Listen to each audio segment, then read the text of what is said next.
और अब weekend special show की शुरुआत करने जा रहे हैं रूस यूक्रेन से आई एक ऐसी खबर से जो है तो ग्लोबल, लेकिन उसकी चर्चा लोकल स्तर पर भी अब जमकर हो रही है। असल में रूस ने यूक्रेन पर संगीन आरोप लगाए हैं। रूस का आरोप है कि यूक्रेन डर्टी बॉम्ब का प्रयोग कर सकता है।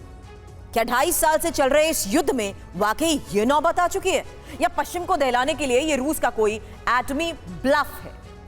नेटो देश रूस के इस आरोप को डिकोड करने में कैसे जुट गए हैं, इस खास रिपोर्ट में देखिए।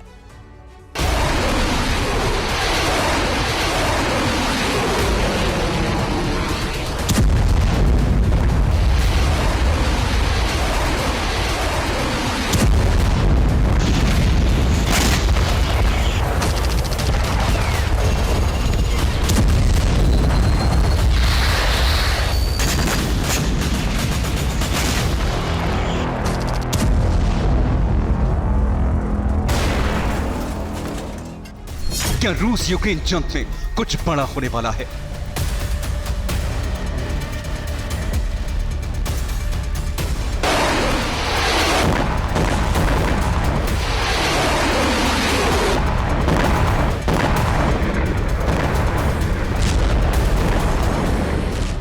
क्या दुनिया एटमी विनाश के मुहाने पर खड़ी है?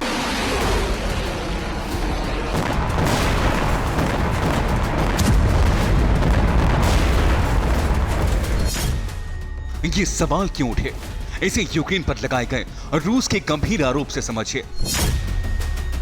ये रूस के रक्षा विशेषज्ञ रोस्तिस्लाव इस्चेंको हैं। क्रेमलिन के बेहद करीबी माने जाते हैं। इनका दावा है कि यूक्रेन डर्टी बम से हमला कर सकता है।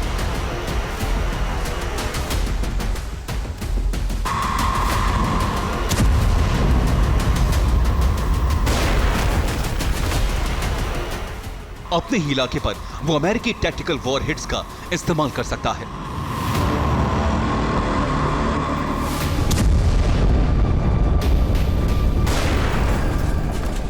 ऐसा करके वो रूस पर हमले का आरोप मढ़ सकता है। इस बहाने यूक्रेन न्यूक्लियर वॉर भड़का सकता है।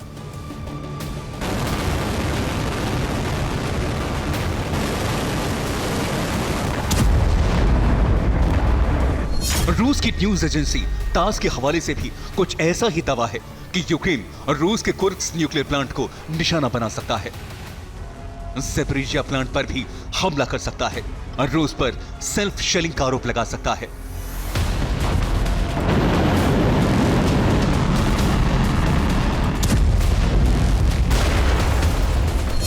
तास का यहां तक दावा है कि दोनों ही न्यूक्लियर प्लांट पर हमले के लिए नीप्रो रीजन में स्पेशल वॉरहेड पहुंचाए जा चुके हैं। इसके बाद दोनों जगह सुरक्षा बढ़ा दी गई है। रूसी nuclear arm force high alert पर है।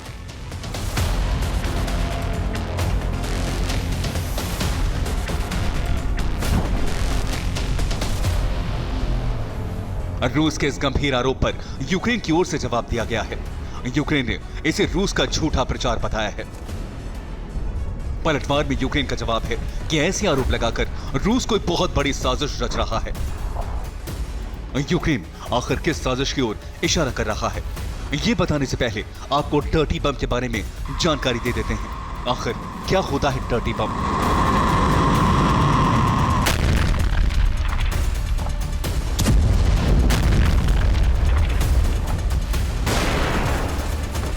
डर्टी बम को रेडियोलॉजिकल डिस्पर्सन डिवाइस कहा जाता है। परमाणु हथियारों की तुलना में डर्टी बम बहुत कम समय में ही तैयार किया जा सकता है और इसे बनाना बहुत किफायती होता है। ये एक ऐसा बम है जिसमें पारंपरिक विस्फोटकों के अलावा रेडियो एक्टिव पदार्थ भी मिले होते हैं। पारंपरिक विस्फोटक के धमाके के बाद रेडियो एक्टिव पदार्थ वातावरण में फैल जाते हैं और रेडिएशन से तबाही लाते हैं। डर्टी बम के विस्फोट के बाद पूरा इलाका हमेशा के लिए छोड़कर जाना पड़ सकता है।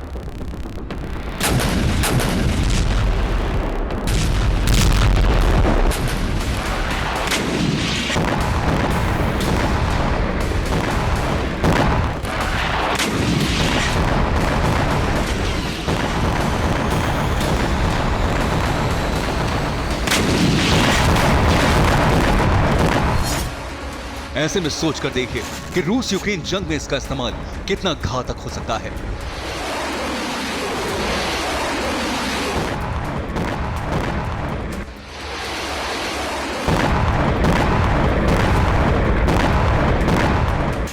लेकिन सवाल है कि रूस यूक्रेन पर ऐसे बम के इस्तेमाल करने के आरोप क्यों लगा रहा है। तो इस आरोप को समझने के लिए इतिहास में झांकना होगा।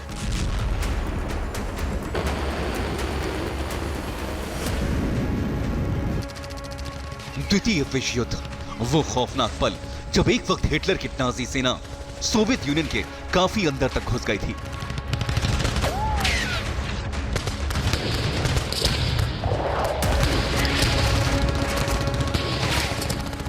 हिटलर के आदेश पर ऑपरेशन बारबरोसा शुरू किया गया था।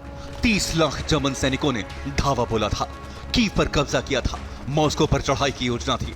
यह पहली बार था जब किसी दूसरे देश की सेना का यहां आक्रमण हुआ था।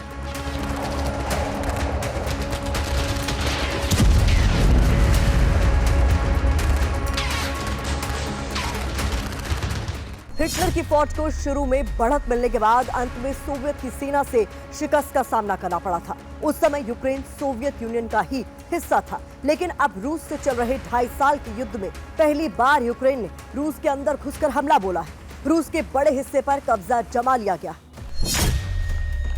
यूक्रेन के रक्षा मंत्रालय की ओर से आंकड़े बताते हैं कि रूसी इलाके कुर्स्क के 82 गांव और कस्बों पर यूक्रेन का कब्जा हो चुका है। यूक्रेन ने रूस के कुर्स्क क्षेत्र में सुद्दा शहर पर नियंत्रण पा लिया है। यूक्रेनी सेना हर रोज रूसी जमीन पर 2 किलोमीटर आगे बढ़ रही है। कुर्स्क के न्यूक्लियर पावर प्लांट से इसकी दूरी करीब 84 किलोमीटर है।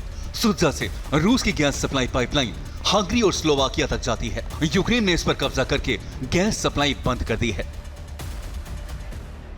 यूक्रेन का तो यहां तक दावा है कि उसकी फोर्स ने रूस के 4 प्रांतों में जंग छेड़ दी है। रूस को कुर्स्क के साथ साथ 3 और प्रांत खाली करने पड़ रहे हैं। यूक्रेनी राष्ट्रपति जेलेंस्की ने दावा किया है कि रूस के 1150 वर्ग किलोमीटर इलाके पर यूक्रेन का कब्जा हो चुका है।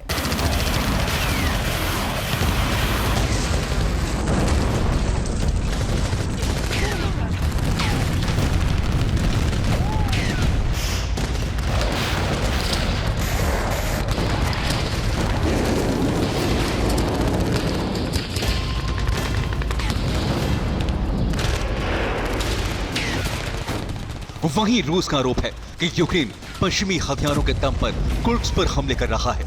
लेकिन इतनी बड़ी हार से रूस की दुनिया में किरकिरी हो रही है।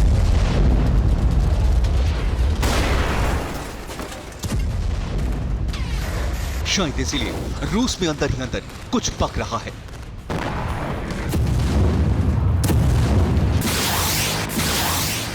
कुछ ऐसा जो डर्टी बम के आरोप लगाने से शुरू हुआ है और शायद परमाणु विनाश लाने के अंजाम तक भी जा सकता है।